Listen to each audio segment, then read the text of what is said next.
Say ho, ni hao, hello, bonjour, hola. Dear parents and guardians, welcome to our Chinese class. My name is Anik Chen. I was born and raised in Taiwan, and I have been living in Denver, Colorado since 1993. I can't believe that I'm going into my 22nd year of teaching. I've taught ESL, French, and Chinese in Denver Public Schools for 16 years, and this is my 6th year teaching here at Kent. I teach both middle school and upper school Chinese. My husband and I have 2 children.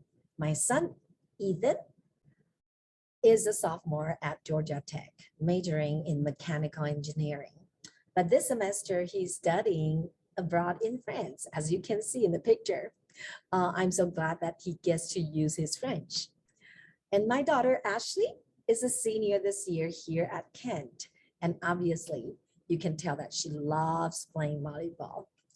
One fun fact about me is that I speak 4.5 languages: Taiwanese, Mandarin Chinese, English, French, which is my major in college, and the point 5 is Spanish because I only know the bad words. As you can see, I love languages and value the learning of languages.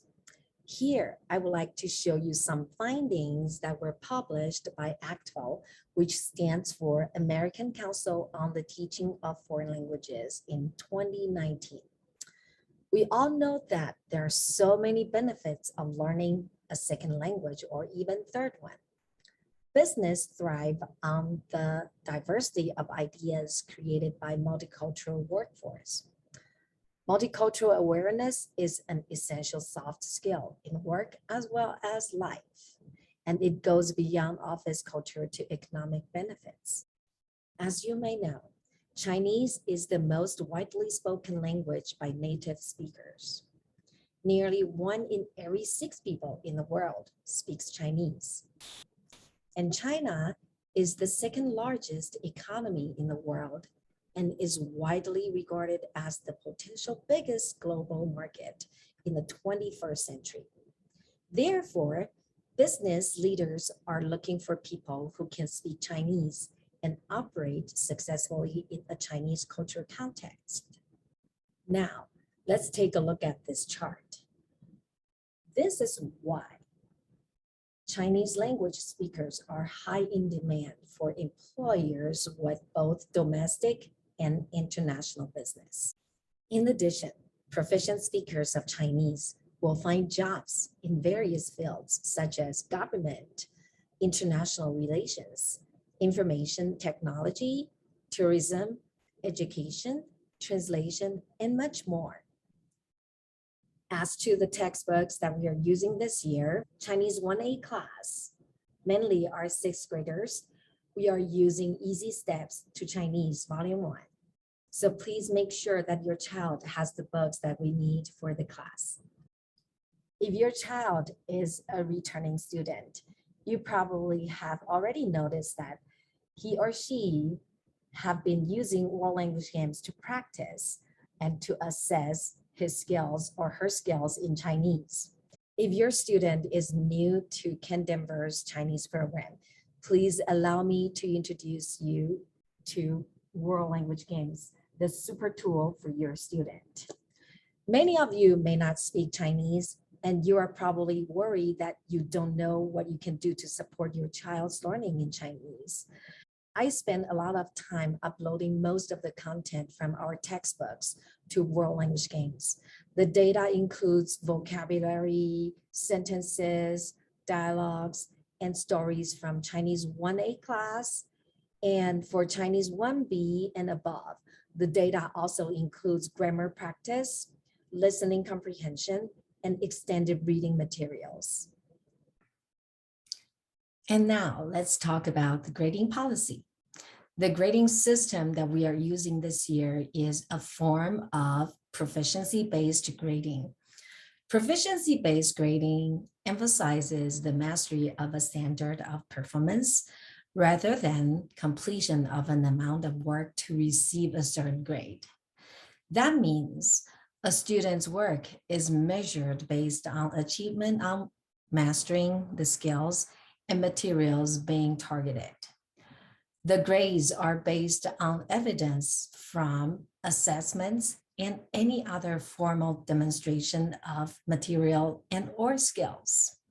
This means all assignments will be recorded in the gradebook.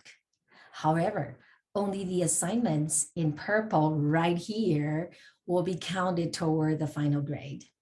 Although many of the assignments are only recorded for completion and do not affect the student's grade. Completing the assignments is emphasized as a stepstone to mastering the acquired skills and as an important step in taking ownership of the student's learning.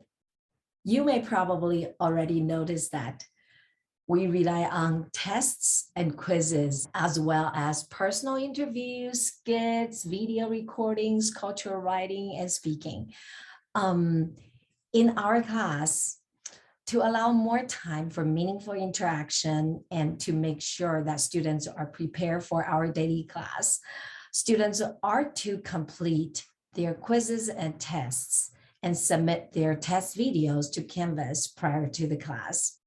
Mastery in Chinese class means 90% or higher. Students are to earn 90% or higher on all of the assessments, and they're always encouraged to do their best to reach their potential. Students are allowed to take multiple tries and then submit the video with their highest scores.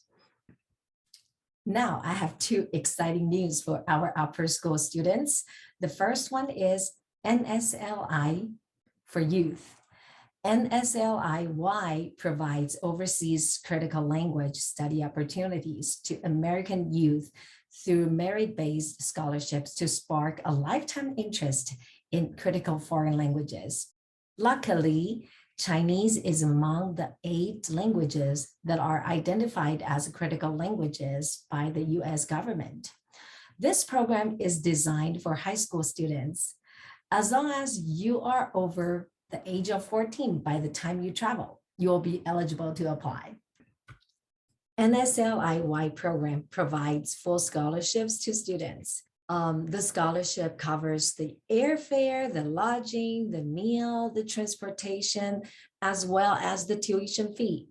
The only cost for students will be the money they need to buy souvenirs from China or Taiwan. The program is very rich. It includes the studies abroad for 6 to 8 weeks. And they have classes in the language and for culture too. We have always encouraged our Kent students to apply for the scholarship. Every year, 1 or 2 students will be selected to be the recipients.